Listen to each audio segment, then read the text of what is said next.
In an old tobacco factory with a plaque dedicated to the millions who smoked Chesterfields, You finished the entire Josh thing Sommer in is 3 months? taking a different tack on health. Instinctually brought an engineering mindset to this problem. Josh and his team at the Chordoma Foundation are building a family around what was once thought of as an orphan disease. In a disease where there aren't any approved therapies and patients with advanced disease desperately need something, right? We can't just shoot from the hip. When you started this foundation, did you have any idea it was going where it is? No idea. Josh didn't have much of an idea of the disease itself that he had been diagnosed with while he was a freshman at Duke back in 2006. A bone cancer so rare that there was only one federally funded researcher for it. But he just happened to be at Duke and asked Josh to join him to search for his own cure.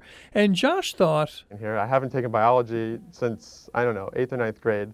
Had no interest in medicine, didn't know anything about cancer or genetics. But the clock was ticking, and Josh had to find something before his own time was up, which he sensed was soon once he was diagnosed. Initially, the number I had in my mind was 7 years. That was the median survival at the time. The idea of living to this point was kind of out of the realm of my imagination. Yet here he is, and in the 17 years since his diagnosis, Josh and his team have helped put an infrastructure for research in place, developing a tissue sample bank and connecting researchers, which may all prove to be crucial for Todd Balfe. So I'm very active. I've always been in sports. Todd's a serious biker from Massachusetts who was suffering from severe back pain that forced him to see a doctor about 10 years ago. In the MRI, you know when there's this kind of lull in the room after the technicians have looked at your film, and they say, you might want to just stay here for a bit. We're going to call upstairs. And when that happens, there's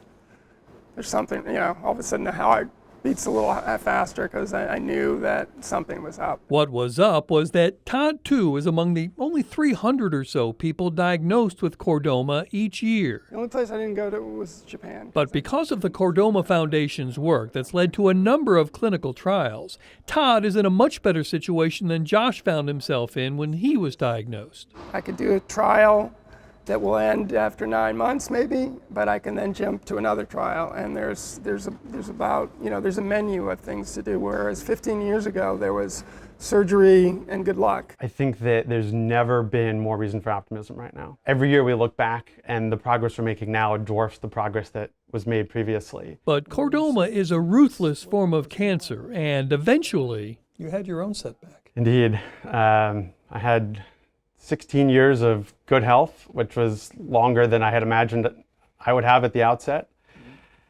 And I think, once you've kind of gotten past 10, 15 years, it's easy to imagine yourself as being in the clear or it kind of being in the rearview mirror. Josh's chordoma tumors came back while his wife was 8 months pregnant with their first child. Fortunately, they appear to have gotten it all again, and as they continue this work, And this is an experiment on chordoma cells that were treated with a drug. And Lee, if you hold that up, you can see that the drug worked.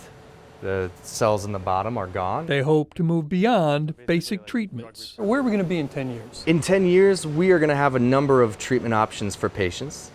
And we're going to have an understanding of which patients should get which drug at which time. All because a kid at Duke wouldn't give in to his diagnosis. Bob Buckley, Fox 8 News.